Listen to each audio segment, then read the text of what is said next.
Hello everyone, welcome to our new blog. সবাই কেমন আছো? আশা করছি সবাই খুব ভালো আছো, সুস্থ আছো, আর আমিও ভালো আছি। কালকে রাত্রে বাড়ি এসেছি, আর আজকে সকালে ঘুম থেকে উঠেই চলে এসেছি ছাদে। এখানে যেহেতু হালকা হালকা ঠান্ডা আছে, সেই জন্য সকালের রোদ নিতে ভীষণই ভালো লাগছে। আর রেয়ানকেও কিন্তু সঙ্গে ছাদে নিয়ে এসেছি। রেয়ান কিন্তু ছাদে আসতে ভীষণই পছন্দ করে। মাসিমণিদের বাড়ি যখন গেছিলাম, ও বারবার মশাইয়ের সাথে ছাদে যেত, আর এখানে এসেও বলে ছাদে যাবে। আসলে এই ছাদে আসতে খুব ভালো লাগে, আর আমরা যেখানে থাকি সেখানে কিন্তু ছাদ অ্যাক্সেস করতে দেয় না, যেহেতু সেই জন্য এই ছাদের ব্যাপারটা খুব মিস করি। তো এরকম একটু ছাদে ঘোরাঘুরি করলাম, তারপরে চলে এলাম নিচে। আর আজকের ব্রেকফাস্টে ছিল পুরি তরকারি আর আলুর চপ। আলুর চপ কিন্তু আমি ভীষণ মিস করি। এখানকার মতন আলুর চপ কোথাও পাওয়া যায় না। তো ব্রেকফাস্ট করে হঠাৎ করে আমি আর মাসিমণি বললাম, চলো আমরা যদি আজকে উঠোনে পিকনিক করি কেমন হয়। সব সময় তো বাড়ির ভিতরেই খাই। তো মামুনিকে বললাম যে একটা যদি মাটির উনুন পাওয়া যেত তাহলে কিন্তু খুব ভালো হতো। ছোটবেলায় যখন পিকনিক করতাম আমরা মাটির উনুনেই করতাম।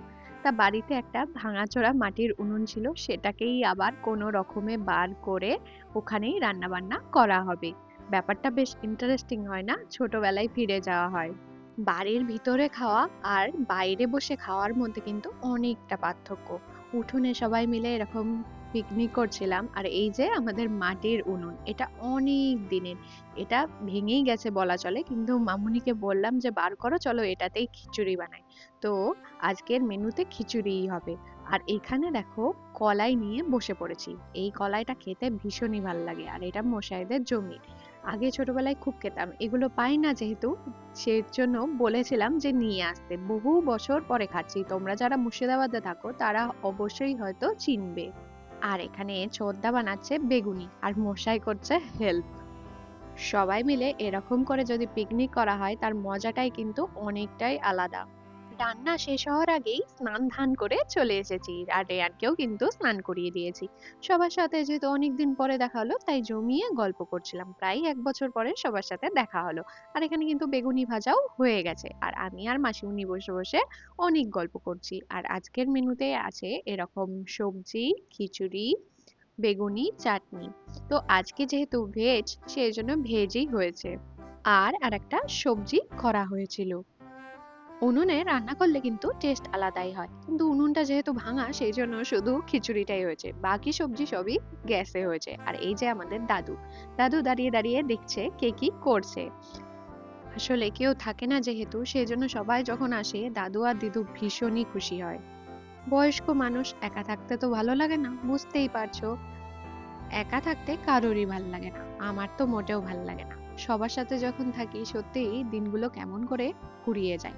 তো এখানে সবাই মিলে লাঞ্চ করতে বসে পড়েছিলাম। আর রেয়ান যেহেতু খাচ্ছিল না, রেয়ানের ছোটদাদান রেয়ানকে খাইয়ে দিচ্ছিল। রেয়ান কিন্তু ছোটদাদানের সাথে খুব ভালো থাকে। আগে যখন ছোট ছিল রেয়ান, তখন খুব সুন্দর করে খেয়ে নিত, কিন্তু এখন দিন দিন বড় হচ্ছে, আর রেয়ান খাওয়াতে এত জ্বালায় কি বলবো। আমার প্রায় 1 ঘন্টা মতন সময় লেগে যায় রেয়ানকে খাওয়াতে, মুখে নিয়ে বসেই থাকে।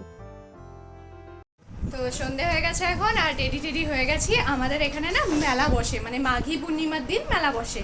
তো সেখানেই যাবো। রেয়ানও কিন্তু রেডি হয়ে গেছে। তো চলো মেলায় গিয়ে কি কি করছি তোমাদেরকে দেখাবো। সন্ধেবেলা একটু রেয়ানকেও রেডি করে দিয়েছিলাম, আর নিজেরাও রেডি হয়ে নিয়েছিলাম, যাব হচ্ছে মেলা। এখানে একটা মাঘী পূর্ণিমায় মেলা বসে, যার নাম হচ্ছে ডোবের মেলা। আর তোমরা যারা কাঁদি থেকে আমার ভিডিও দেখো তারা তো অবশ্যই জানবে। অনেকেই কিন্তু কাঁদি থেকে কমেন্ট করো। ছোটবেলায় এই মেলাতে অনেকবার যেতাম। একবারে কিন্তু হতো না, একবার মা বাবার সাথে, জেঠুদের সাথে, দাদু দিদুর সাথে চলেই যেতাম, আর অনেক জিনিসপাতি কিন্তু কিনে আনতাম। এই মেলাটার জন্য আমি ওয়েট করে থাকতাম ছোটবেলায়। তো অনেক বছর পরে এলাম, আর এসে দেখি এখানে বাউল হচ্ছে। আর মেলাটা কিন্তু বেশ বড় হয়। তবে রেয়ানকে নিয়ে এসেছি, রেয়ান এত লোক দেখেছে যে নামতেই চাইছে না। ও কোনোদিন মেলা দেখেনি, এই প্রথমবার ও মেলা দেখলো। আর এখানে দেখতে পেলাম মেহেন্দি, ছোটবেলায় খুব পড়তাম, তাই ইচ্ছা হলো একটু হাতে লাগিয়ে নিই। ছোটবেলায় এগুলো দেখে কিন্তু খুব খুশি হতাম, আর আজকে যেহেতু এখানে বসে দেখতে পেলাম, তো একটু হাতে পরেই নিলাম। কিন্তু দুঃখের বিষয় জানো, আমার মেহেন্দিটা কিন্তু উঠে গেছিল অনেকটা, কারণ রেয়ানকে নিতে হয়, আর আমার হাতও কিন্তু খুব ঘামে, সেই জন্য উঠে গেছিল। তারপরে মেলা দেখতে শুরু করলাম, কত জিনিসপাতি। যাই দেখছিলাম তাই কিন্তু নিতে ইচ্ছা হচ্ছিল বাচ্চাদের মতন, কিন্তু এখান থেকে কি করে নিয়ে যাব বলো, সেই জন্য বেশি কিছু কিনিনি, টুকিটাকি জিনিসপাতি কিনলাম। আর এখানে আমি ইয়াররিং দেখতে পেয়েছি, সোজা চলে এসেছি, জানোই আমার ইয়াররিং কিনতে খুব ভাল লাগে।